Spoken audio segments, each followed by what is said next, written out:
16 years ago, Clydebank played in the Scottish Premier League. They regularly turned out in front of big crowds and against Scotland's top teams. Clydebank reached the Scottish Cup semi-finals in 1990. Then came years of decline and finally extinction. However, the phoenix has risen from the flames. Sports scene followed the preparations for the rebirth of the Bankies. Pleased to meet a Bankie. Bankies are back. Come and see Clydebank today at Clydebank FC. Today is very sentimental, very emotional for a lot of fans that will spend a lot of time doing the ground up, and today we'll see the fruits of our labour. That's 4 months hard labour for these Bankies fans.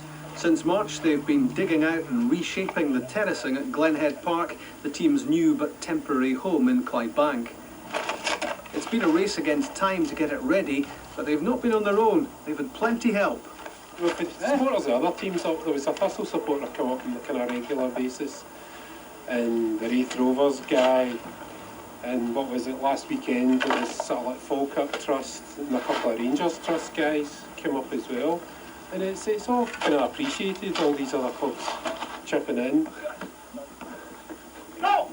Come on, a bit sharper, God, come on! Bit sharper! The squad is young and inexperienced and put together virtually from scratch. But there's an old head at the helm, Bankies legend Budgie McGee. I'd always had a bit of feeling for the club. Clydebank were my first senior club. I played 9 seasons with Clydebank between the 70s and 80s. I know it's kind of humble surroundings, the Central League Second Division, but the supporters, the guys that run the trust, they just want the team back in the park, so hopefully we'll be able to get a decent team and give them a few thrills. Okay, listen guys, no, it's all about tonight, it's all about the supporters. Come on, let's match their efforts and we'll know back.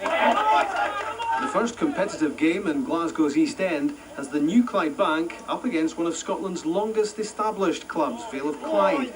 The commemorative plaque is a nice touch, and Bankies return the compliment by presenting Vale with 4 goals. And the pressure's pouring down. 2 days till the first competitive game in Clydebank for 7 years. Any money we've been making recently has all gone into this redevelop. Time we're finished, I think we've spent about £14,000 to £15,000. And it's money we could have done with given budget. Even if I had money, it'd still be difficult because I suppose you could liken it that maybe Ronald de Boer, even if he got offered a vast amount of money to go and play with Stirling, would he do that? I don't think he would. A lot of players always want to play at the highest level. Saturday, well, the last boy in the left digging there, we hope to have that bedded in with the sleepers. And that can hold maybe about 550. And this bit, there'll be another 200 or 300 in there. It's definitely improving. Every time I come up, there's that wee bit more done. And it's still got a bit to go, but guys are determined. You know, when they run it on the park for the first time in kind of Clydebank, I think a few tearful eyes on that occasion. And when Saturday comes, it is an emotional day, and you'll never guess what happens.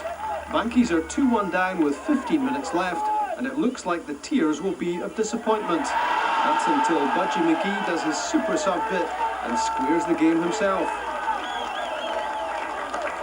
5 minutes left. They couldn't, could they? It was surely meant to be.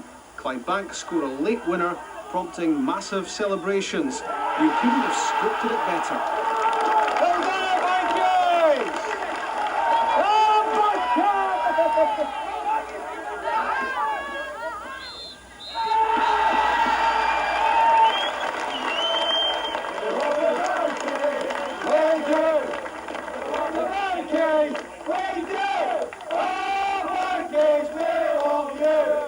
It was brilliant. What can you say? Really delighted. A lot of people going home satisfied. Hopefully they'll be back again. Bankies are definitely back. Well, that's a world away from executive boxes and fat pay packets, isn't it, Gordon? Real life football story there. Oh, it's incredible. You think that when I went to Rangers in 1977, Bankies were in the Premier Division at that time. But I'm delighted to see them back. I've got a soft spot for them. My friend and the best player I ever played with, David Cooper, he played for them, and my son had a spell there too on loan when he was at Livingston as well. So I've got a soft spot, and I'm delighted to see them back. Yeah, good to see Bankies back. Let's go.